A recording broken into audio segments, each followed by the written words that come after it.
Are we so sure that he's the culprit? Are we so sure that digital and informational freedom placed in the hands of a single entity that manages the search for information in news is a healthy thing? Our Pravda, sometimes Gestapo, other times Mafia, isn't there by chance. It's there for a reason, and the reason is you. Yes, you. Exactly you. No one else. And you know what? It's truly pathetic to see the search results of our dear great friend become so poor, pathetic, insufficient that I don't foresee anything good. Alternatives are possible. There are so many of them, but many don't differ from the level of our great friend. In reality, we'd risk going from being in the hands of an ogre to those of a monster. Would we really solve our problem? Today I want to talk to you about SearXNG, a free open-source meta search engine available online for free or freely hostable on your computer. And I must tell you something important right away. SearXNG is not a search engine in the classic sense. It doesn't have huge servers, it doesn't index the web, it doesn't maintain gigantic databases. It's something much simpler and much more elegant. It's a meta engine. Let's start by saying that SearXNG is a meta search engine that exploits exactly the results of many search engines, including our great friend. Yes, so you can use our great friend without being its prisoner, without entrusting your data, without being tracked. And you can, on the same results page, manage for the same keyword many other great friends, always without being prisoners. In practice, it does this. When you write a search, it queries other engines in your place, collects the answers, cleans them, orders them, and shows them to you. The end. This means something fundamental. SearXNG can search the internet even if it runs only on your computer. The fact that it's local doesn't make it offline, it only makes it private. It's like having a switchboard at home that calls the world for you. Beautiful metaphors aside, SearXNG is a project I adore, and for which I can't explain how it's possible that in 2026 it hasn't yet become so popular and dominant. This thing is absurd. The social and psychological mechanisms of people's imprisonment are absurd. Yes, human beings are sometimes difficult to decipher. SearXNG was developed many years ago. You can verify the code on GitHub, all at your disposal. You can use it, thanks to free servers. But today I want to explain how to install it on your computer and how to make a completely personal copy of it. The answer to the mystery of non-popularity is brutally simple. Convenience and habit are powerful forces in human behavior. Many people don't perceive data collection as an immediate problem. Installation requires technical skills that not everyone possesses. And above all, there's a lack of billionaire marketing from commercial giants. But this is not an excuse to remain prisoners. Installing it locally is the cleanest and safest form of using it, especially if you don't want a domain, don't want certificates, don't want to expose anything on the internet. You just want to search better, not host a service. Locally, it runs on localhost. No one from outside can reach it. It's not attackable like a website. It's conceptually similar to a desktop app. From a security point of view, it's a very strong position. You're not installing a service. You're bringing a program to your PC. You're taking back control. You don't need strange infrastructures. On Linux, you just need Python 3, Git, pip, and a browser. No mandatory Docker, no reverse proxy, no cloud. Now I'll explain how to install it from A to Z. Open the terminal, enter your home, and clone the official SearXNG repository. This way the code becomes physically yours on your machine under your control. At this point, we create a Python virtual environment. It's not a complication, it's good practice. It means that everything we install will remain confined here and won't dirty the system. If you see the text VNV appear in front of the prompt, it means you're inside the right environment. Now we update Python's basic tools so we avoid problems with old versions. Then we install all the dependencies required by SearXNG. This command reads the project's official dependency file and prepares everything needed to make it work. At this point, SearXNG is already ready to be executed directly from the source code. No need to install it in the system, no need to create packages, no need for Docker. It's here, under your fingers. Before touching the configuration, let's make a backup copy of the settings file. So, if something goes wrong, we can always go back. Now we need a secret key. This key makes your environment unique and protects internal sessions. Without a personalized key, SearXNG won't start, on purpose. We generate it like this. The string you see printed is your key. Now we insert it automatically in the configuration file without opening graphical editors and without risking manual errors. Now we force SearXNG to listen only on localhost. This means that no external device will be able to reach it. It's a local program, not a public service. We also set the port. You can use any free port, but 8888 is easy to remember. Now we tell SearXNG to use the project's internal default settings, so we don't have to manually modify the gigantic file. This makes the setup stable and updatable. Before starting, we check that the important parameters are in the right place. We print only the server section and verify bind, port, and key. If you see 127.0.1, port 8888, and a long hexadecimal key, it means the configuration is correct. Now we can start SearXNG. We tell it where the configuration file is and then launch the web app. If the line saying that Flask is serving the web app appears in the terminal, it means SearXNG is active and running. At that point, just open the browser and connect to localhost on the chosen port.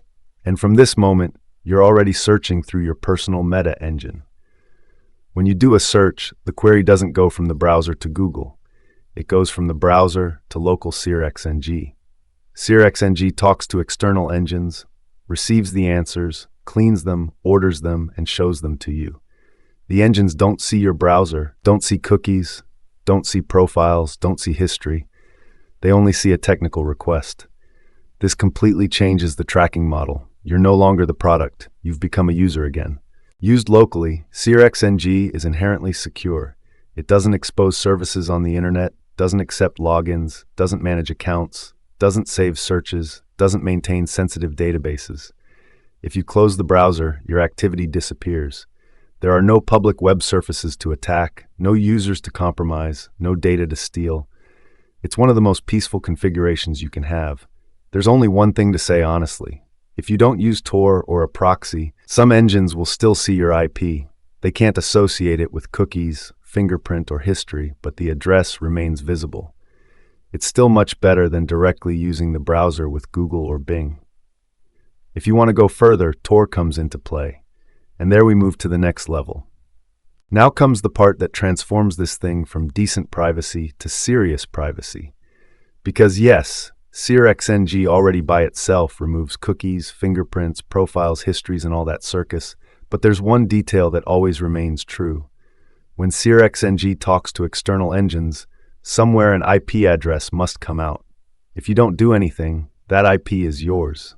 Even if the engines can't build you a profile like they would with the browser, they still have that address. If instead you put Tor underneath, the story changes completely. Queries to Google, Bing, DuckDuckGo, Brave, and company no longer go out with your IP, but with that of a Tor network exit node. So the engines don't see you, they see someone anywhere in the world. The important thing to understand is this. Tor in SearXNG doesn't make your browser a Tor browser. SearXNG uses Tor only to talk to search engines, while your browser continues to talk to SearXNG locally on localhost. So when you do a search, that phase is protected by Tor. But when you click a result and open a site, that navigation is done by the normal browser and therefore doesn't pass through Tor. Unless you're using Tor browser or have manually configured the Tor proxy in the browser. That's why if you open a site like check.torproject.org from the normal browser, it might tell you that you're not using Tor. It's not checking SearXNG, it's checking the browser. In practice, Tor in SearXNG means privacy on the search. Tor browser means anonymity, also on browsing sites. They're two different tools for two different levels. First, we need to install Tor in the system. On Debian, Ubuntu, or Linux Mint distributions, you do it like this: updating packages, installing Tor, and starting it permanently. If instead you're on Void Linux with Runit, you install the package and enable the service by linking it in the active services directory, then check that it's actually running. At this point, we check that Tor is really offering the local SOCKS proxy, because that's what SearXNG will use. The port to check is 9050, and if everything is fine, you'll see that it's listening on 127.0.0.1. Now we do the simplest and clearest test possible to verify that Tor really works. First, we ask what our real IP is.